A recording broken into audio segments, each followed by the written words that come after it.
हाय, welcome back. आज हम लोग सेक्शन 9 डिस्कस करेंगे, इनकम ड्यू टू एग्री और राइज इन इंडिया। पिछले लेक्चर में जब हम लोग ने सेक्शन 5 किया था, स्कोप ऑफ टोटल इनकम और टैक्स इंसिडेंस, तो उसमें बार बार जिक्र हुआ था, दो बातों का जिक्र हुआ था, इनकम एग्री और राइज इन इंडिया और ड्यू टू एग्री और राइज इन इंडिया। एक ये बात हम लोग वहाँ डिस्कस कर रहे थे बार बार, और एक था इनकम रिसीव्ड और due to be received in India. तो हमने बोला था जो due to received in India है वो सेक्शन 7 में करेंगे, जो पिछले लेक्चर में हम लोगों ने कर लिया। और बोला था वहाँ पे जो इनकम ड्यू टू एक्रू और राइज इन इंडिया जो है वो सेक्शन 9 में करेंगे। तो वही हम लोग आज सेक्शन 9 कर रहे हैं, इनकम ड्यू टू एक्रू और rise in India.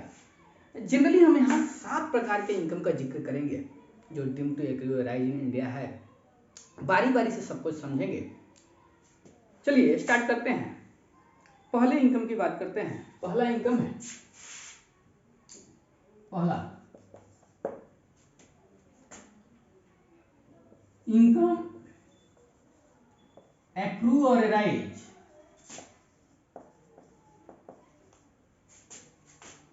Outside India.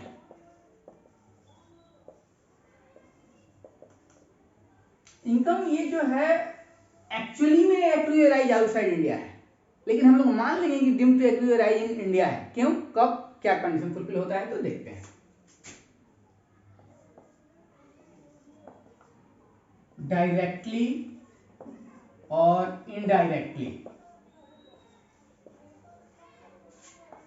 Through और फ्रॉम,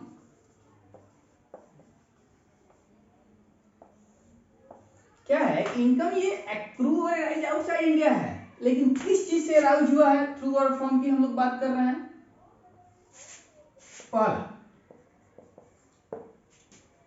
बिजनेस कनेक्शन है इंडिया में,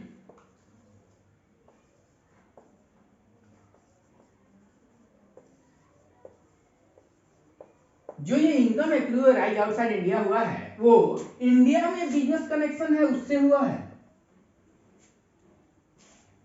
तो मान लेंगे कि ड्यू टू एक्रू और राइज इन इंडिया हुआ है। जबकि एक्चुअली वो एक्रू और राइज आउटसाइड इंडिया हुआ है, लेकिन अगर जो इनकम एक्रू और राइज आउटसाइड इंडिया हुआ है वो इंडिया में बिजनेस कनेक्शन है उससे हुआ है, उसके थ्रू हुआ है, तो हम लोग मान लेंगे कि एक्रू और राइज इंडिया में हुआ है। दूसरा केस है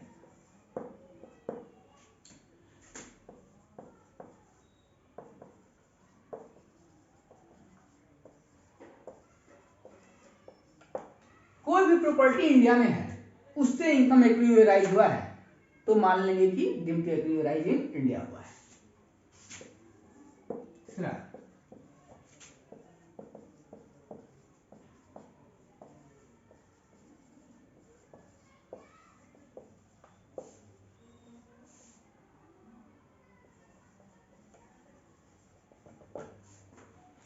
कोई भी एसेट्स है या सोर्स ऑफ इनकम है इंडिया में उससे इनकम राइज हुआ है, तो उसको भी मान लेंगे कि ड्यू टू एक्रू और राइज इन इंडिया हुआ है। चौथा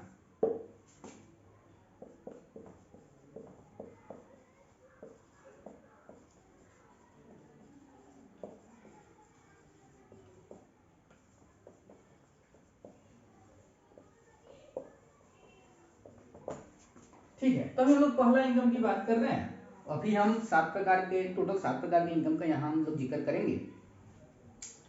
तो क्या है कि इनकम जो है वो एक्रू और राइज आउटसाइड इंडिया हुआ है, लेकिन वो जो इनकम एक्रू और राइज आउटसाइड इंडिया हुआ है वो इंडिया में बिजनेस कनेक्शन है उससे हुआ है तब, या कोई भी प्रॉपर्टी इंडिया में है उससे हुआ है तब, या कोई भी एसेट्स या सोर्स ऑफ इनकम इंडिया में है उससे हुआ है तब, या कैपिटल एसेट सिचुएटेड है इंडिया में उसके ट्रांसफर करने से हुआ है।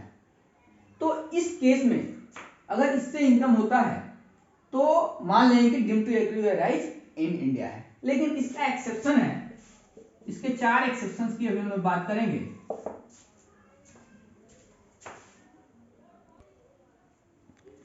ठीक है, तो हम लोग अब इसके एक्सेप्शंस को देखेंगे। पहला इनकम का बात किए हम लोग, और इस इनकम का एक्सेप्शंस कौन कौन सा है, चलिए इसको हम लोग डिस्कस करते हैं।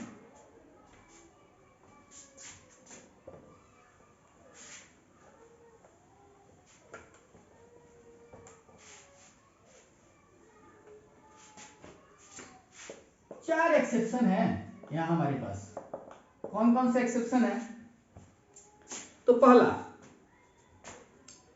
कोई नॉन रेजिडेंट गुड्स परचेज करता है इंडिया से एक्सपोर्ट के लिए, तो ये एक एक्सेप्शन हो गया।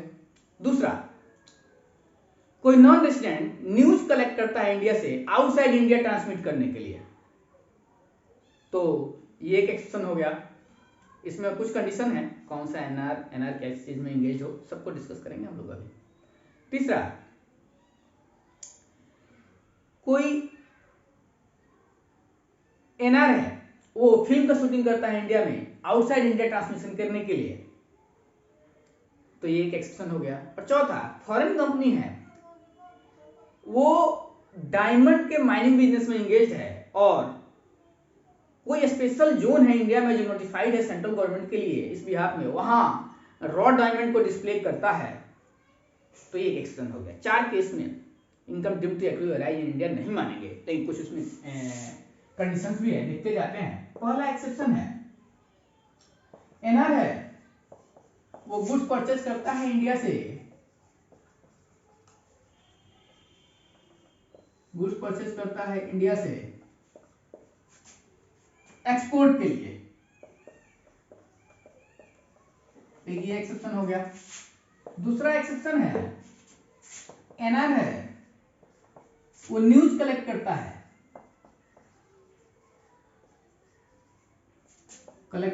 इंडिया से आउटसाइड इंडिया ट्रांसमिट करने के लिए,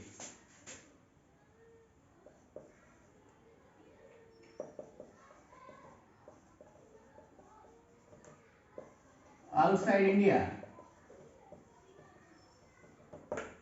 तब लेकिन ये जो एनआर है इसके लिए एक कंडीशन इसको फुलफिल करना होगा। क्या है? ये एनआर है इंडिया से न्यूज कलेक्ट करता है आउटसाइड इंडिया के बाहर ट्रांसमिट करने के लिए, तो ये एक्सेप्शन है। लेकिन जो ये एनआर है इसको एक कंडीशन फुलफिल करना होगा। क्या?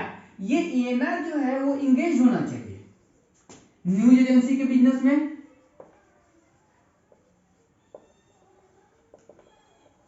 या मैगजीन, जर्नल एटसेट्रा के पब्लिशिंग के बिजनेस में,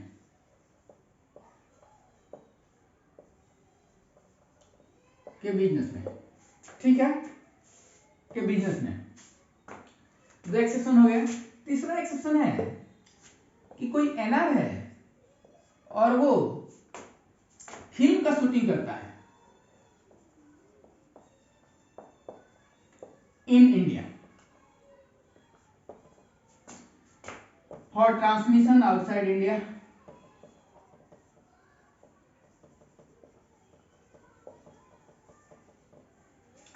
एनआर फिल्म का शूटिंग करता है इंडिया में आउटसाइड इंडिया ट्रांसमिट करने के लिए, तो ये क्वेश्चन होगा। लेकिन यहाँ जो एनआर है इसमें कंडीशन है। क्या? अगर ये एनआर इंडिविजुअल है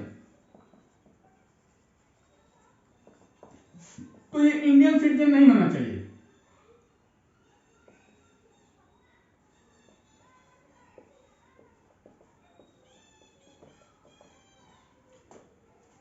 अगर ये एनआर फॉर्म है तो कोई भी पार्टनर इसका इंडियन सिटीजन नहीं होना चाहिए,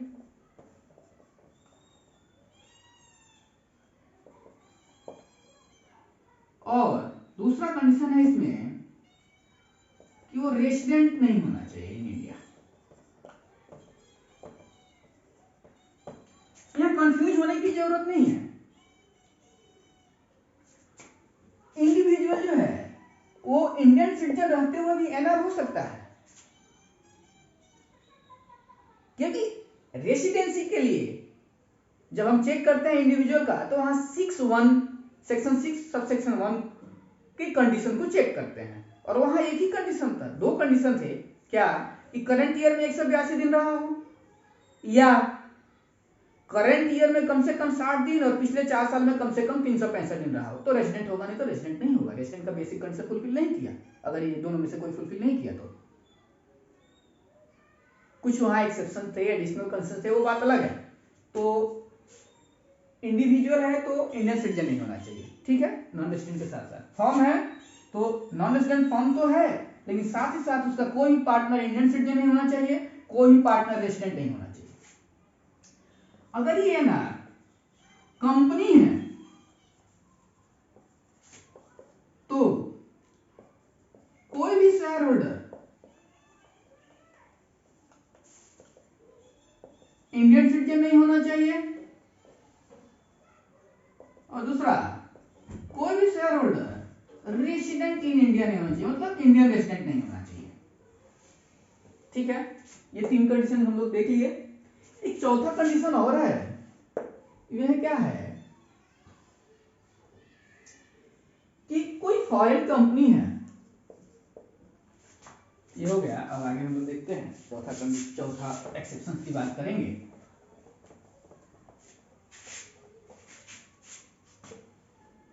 चौथा एक्सेप्शन क्या है, कोई फॉरेन कंपनी है, ये इंगेज्ड है डायमंड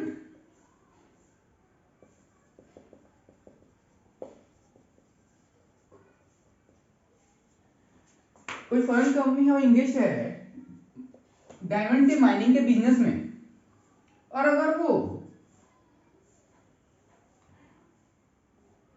स्पेशल जोन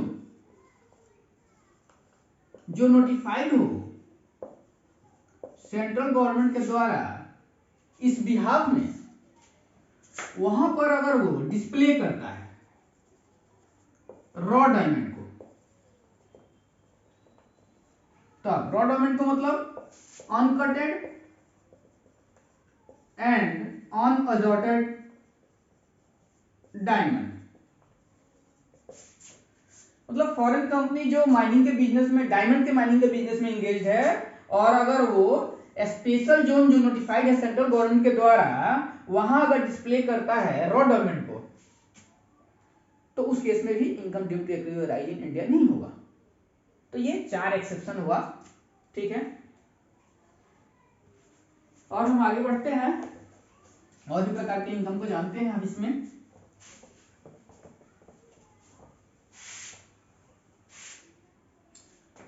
अब दूसरे इनकम की हम बात करते हैं, सैलरी इनकम की बात करेंगे अभी।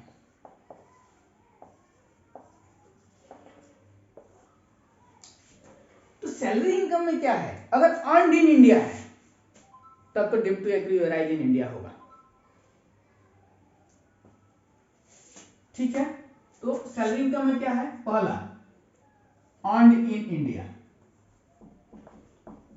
सैलरीज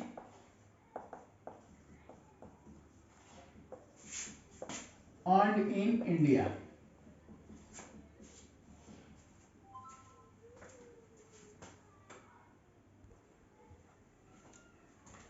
तो सैलरी इनकम में क्या है कि सैलरी अर्नड इन इंडिया है तो ड्यू टू एक्राइज इन इंडिया होगा। सैलरी अर्नड इन इंडिया का क्या मतलब है, सैलरी अर्नड इन इंडिया है तो ड्यू टू एक्राइज इन इंडिया होगा वो इनकम। तो अर्नड इन इंडिया का क्या मतलब है, अर्नड इन इंडिया का मतलब है अगर सर्विस प्रोवाइड किए हैं इंडिया में, सर्विस प्रोवाइडेड इन इंडिया है और उसके लिए सैलरी मिला है, तो वो अर्न इन इंडिया होगा, ठीक है।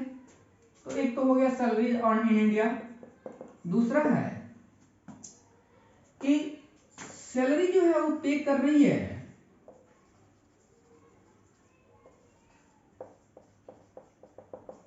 सैलरी गवर्नमेंट पे कर रही है, क्यों पे कर रही है, इंडियन सिटीजन सर्विस रेंडर कर रहा है आउटसाइड इंडिया,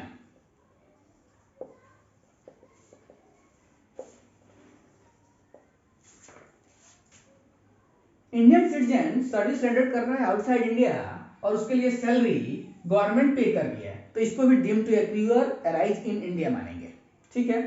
लेकिन इसमें जो इंडियन सिटीजन जो सर्विस रेंडर करता है आउटसाइड इंडिया, तो उस केस में जो सैलरी पे करेगी गवर्नमेंट वो तो due to arise in India होगा, लेकिन इसमें जो अलाउंसेस मिलेंगे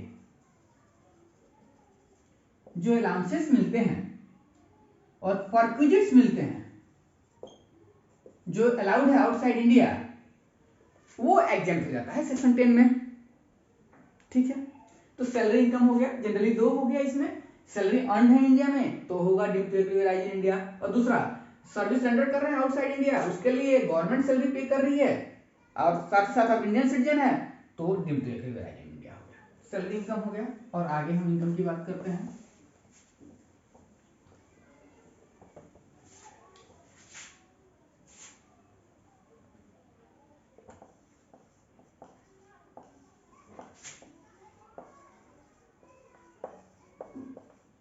लोन पे इंटरेस्ट इनकम है।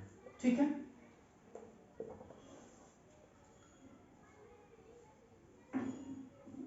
ये समझ ले, इंटरेस्ट ऑन लोन है या इंटरेस्ट इनकम है लोन पे। तो अभी हम लोग इसका बात करते हैं। तो क्या है, अगर ये जो इंटरेस्ट है, interest on loan payable by,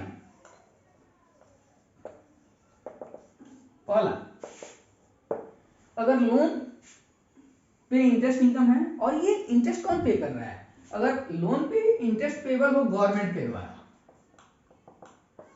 तो ये due to accrue arise in India होगा। जो इंटरेस्ट इनकम होगा उस केस में रिसिपिएंट के हाथ में, वो due to accrue arise in India होगा। मतलब जिसको भी इंटरेस्ट मिल रहा है वो due to accrue arise in India होगा। दूसरा, अगर लोन पे जो इंटरेस्ट है वो पे कर रहा है रेसिडेंट पर्सन, तो वो भी due to accrue arise in India होगा। तो इस केस में भी interest income due to accrue arise in India होगा। लेकिन इसका एक्सेप्शन है दो। क्या एक्सेप्शन है, ये जो लोन है वो यूज किया गया है, क्या कहां यूज किया गया है, ये जो रेसिडेंट पर्सन है इसका बिजनेस या प्रोफेशन है outside India,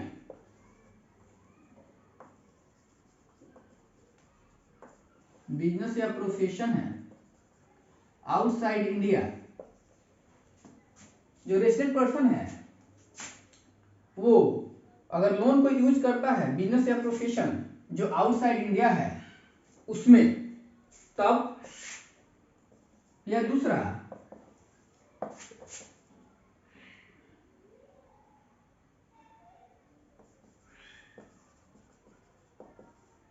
for earning income from any source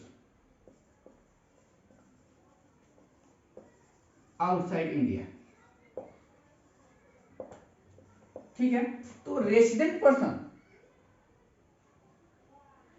जो है वो लोन पे इंटरेस्ट पे करेगा, तो उस केस में जो इंटरेस्ट इनकम होगा वो due to accrue arise in India होगा। लेकिन इसका दो एक्सेप्शन है। क्या, अगर ये जो रेसिडेंट पर्सन है वो कोई बिजनेस या प्रोफेशन करता है आउटसाइड इंडिया और उसमें ये लोन यूज किया है, तो उस पे जो इंटरेस्ट होगा वो ड्यू टू एक्वायराइज इंडिया नहीं होगा।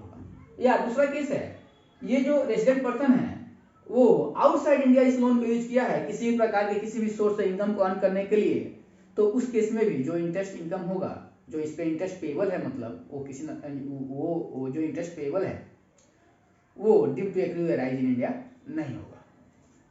तीसरा है इसमें, अगर इंटरेस्ट पे कर रहा है नॉन रेसिडेंट, तो उस केस में भी due to accrue arise in India होगा, जो इंटरेस्ट इनकम है वो।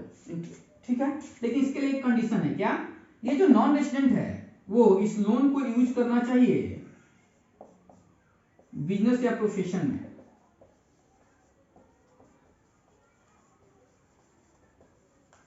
In India. नॉन रेसिडेंट अगर इंटरेस्ट पे करता है तो उस केस में भी जो इंटरेस्ट है वो due to accrue arise in India होगा, अगर वो नॉन रेसिडेंट लोन को यूज करता है बिजनेस या प्रोफेशन में इन इंडिया। ठीक है, हम लोग यहां कंपेयर करके पढ़ेंगे तीन टॉपिक, तीन चीज। हमने जैसे इंटरेस्ट ऑन लोन की बात किया, तो इसमें एक और चीज है जो साथ में हम लोग पहले कर लेते हैं, फिर कंपैरिजन करेंगे। अब क्या है कि कोई एनआर है, एक और इनकम की बात कर रहे हैं, कोई एनआर है, चलिए यहां देखते हैं।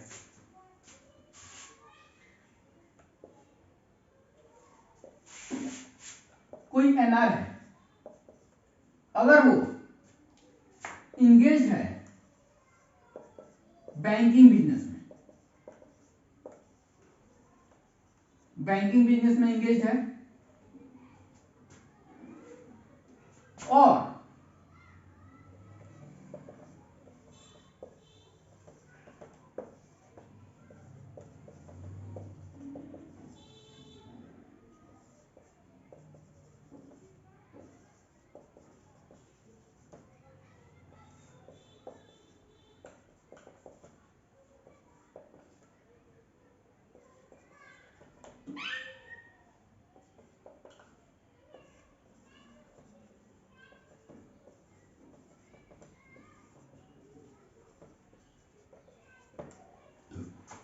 अगर कोई एनआर बैंकिंग बिजनेस में इंगेज है और अगर उस एनआर का कोई पी इंडिया में है, और पी मतलब परमानेंट इस्टेब्लिशमेंट, और उस एनआर का कोई पी इंडिया में है और वो पी इंटरेस्ट पे कर रहा है, किसको पे कर रहा है?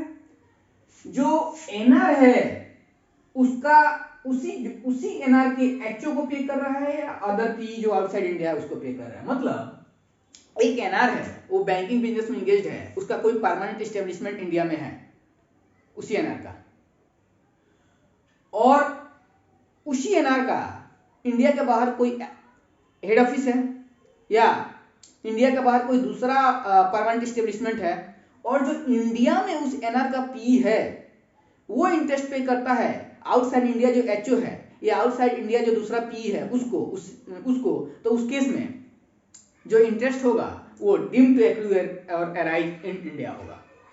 ठीक है, अब हम लोग यहाँ कुछ कंपैरिजन करेंगे। ये तो हो गया, एक अलग टॉपिक था यहाँ एनआर का बैंकिंग वाला का।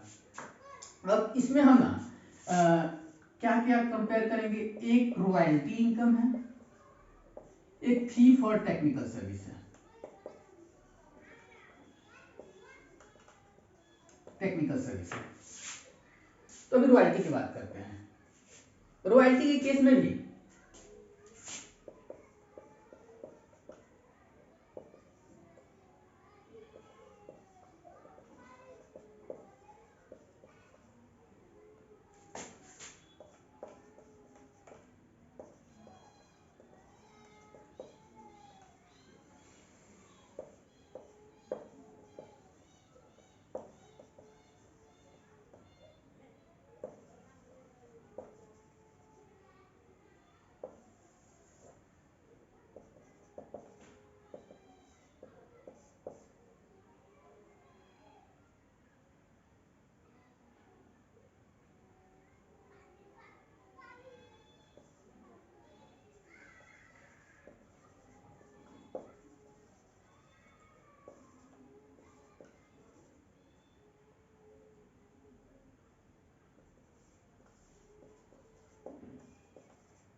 क्या है कि रॉयल्टी के केस में भी अगर गवर्नमेंट रॉयल्टी पे करती है तो deemed to accrue arise in India होगा। रेसिडेंट पर्सन पे करता है तो भी deemed to accrue arise in India होगा। इसका जो एक्सेप्शन है, यहाँ भी वही सेम एक्सेप्शन है। जिस चीज के लिए आप रॉयल्टी पे कर रहे हैं, चाहे कोई राइट हो या जो भी हो, अगर उस राइट या जो भी चीज के लिए आप रॉयल्टी पे कर रहे हैं वो यूज कर रहे हो इंडिया के बाहर, जो बिजनेस या प्रोफेशन है इस रेसिडेंट पर्सन का उसके लिए, या इंडिया से बाहर कोई भी सोर्स ऑफ इनकम अर्न करने के लिए, तब नहीं होगा। सेम है जो यहाँ है वही एक्सेप्शन। नॉन रेसिडेंट के केस में, नॉन रेसिडेंट के केस में अगर रॉयल्टी पे करता है, अगर जो भी राइट या जिस चीज के लिए भी इंडिया में कोई बिजनेस या प्रोफेशन कर रहा है उसके लिए तब, या इंडिया में कोई भी सोर्स ऑफ इनकम अर्न करने के लिए तब। तो डिफरेंस क्या है, कॉम्पिटिटिव क्यों कर रहे हैं जब बात करते हैं इंटरेस्ट ऑन लोन, रॉयल्टी और फी फॉर टेक्निकल सर्विस के लिए? तो यहाँ बहुत सारी चीज कॉमन है। गवर्नमेंट पे करेगी तीनों ही केस में, deemed to accrue arise in India होगा। रेजिडेंट पर्सन पे करेगा तो deemed to accrue arise in India होगा। एक्सेप्शन सेम है, यहाँ की लोन की बात है तो लोन यूज किया हो बाहर तब एक्सेप्शन हो जाएगा। यहाँ रॉयल्टी जिस चीज के लिए भी पे कर रहा है वो यूज कर रहा हो बाहर के बिजनेस या प्रोफेशन में या कोई भी सोर्स ऑफ इनकम के लिए बाहर में, तो यहाँ भी वही हो जाएगा। जो फी फॉर टेक्निकल सर्विस में सर्विसेज को यूज किया हो बाहर बिजनेस या प्रोफेशन के लिए या कोई भी सोर्स ऑफ इनकम अर्न करने के लिए, तभी एक्सेप्शन हो जाएगा। लेकिन डिफरेंस क्या है? डिफरेंस है नॉन रेजिडेंट के केस में। नॉन रेजिडेंट के केस में, लोन के केस में क्या है कि लोन को केवल बिजनेस या प्रोफेशन इंडिया में कर रहा है उसके लिए यूटिलाइज किया हो तब वो उस पर जो इंटरेस्ट इनकम है वो due to accrue arise in India होगा। लेकिन रॉयल्टी के केस में क्या है? रॉयल्टी के केस में और फी फॉर टेक्निकल सर्विस के केस में क्या है? अगर एनआर बिजनेस या प्रोफेशन कर रहा है इंडिया में उसके लिए यूज किया हो तब भी जो भी राइट या जो भी चीज हो तब भी जो रॉयल्टी इनकम है वो due to accrue arise in India होगा। या कोई भी दूसरा सोर्स ऑफ इनकम को अर्न करने के लिए अगर यूज कर रहा हो राइट या जो भी चीज है इंडिया में, तभी due to accrue arise in India हो जाएगा रॉयल्टी इनकम। मतलब यहाँ जो नॉन रेजिडेंट केस में केवल बिजनेस और प्रोफेशन के लिए लोन को यूज कर रहा था तब interest income due to accrue arise in India हो रहा था। लेकिन रॉयल्टी केस में बिजनेस या प्रोफेशन इन इंडिया यूज कर रहा हो तब या कोई भी दूसरा सोर्स ऑफ इनकम अर्न करने के लिए कर रहा हो तब, दोनों ही केस में due to accrue arise in India हो गया रॉयल्टी इनकम।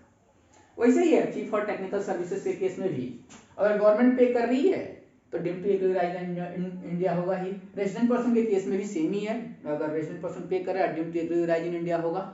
एक्सेप्शन वही है कि अगर बाहर बिजनेस या प्रोफेशन कर रहा है उसमें उस सर्विस को यूज किया है जिसके लिए फी पे कर रहा है टेक्निकल सर्विस का, तब नहीं होगा due to accrue arise in India. या दूसरा केस है कि बाहर कोई सोर्स ऑफ इनकम अर्न करने के लिए उस सर्विसेज को यूटिलाइज किया है जिसके लिए फी फॉर टेक्निकल सर्विस पे कर रहा है, तब due to accrue arise in India नहीं होगा।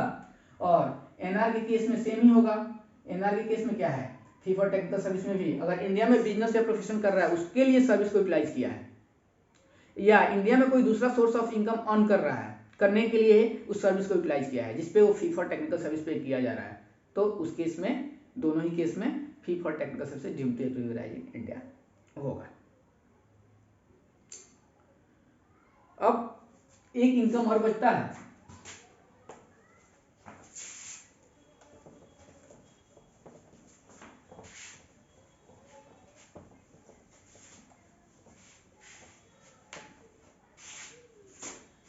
Dividend income.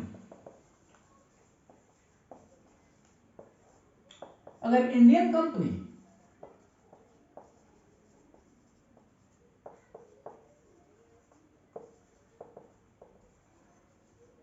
डिविडेंड पे कर रही है आउटसाइड इंडिया तो ये due to accrue arise in India होगा। तो ये जो डिविडेंड इनकम है अगर इंडियन कंपनी इंडिया के बाहर आउटसाइड इंडिया डिविडेंड इनकम पे कर रही है तो वो dividend income due to accrue arise in India होगा। ठीक है, चैप्टर नंबर 2 हम लोग का कंप्लीट हो गया।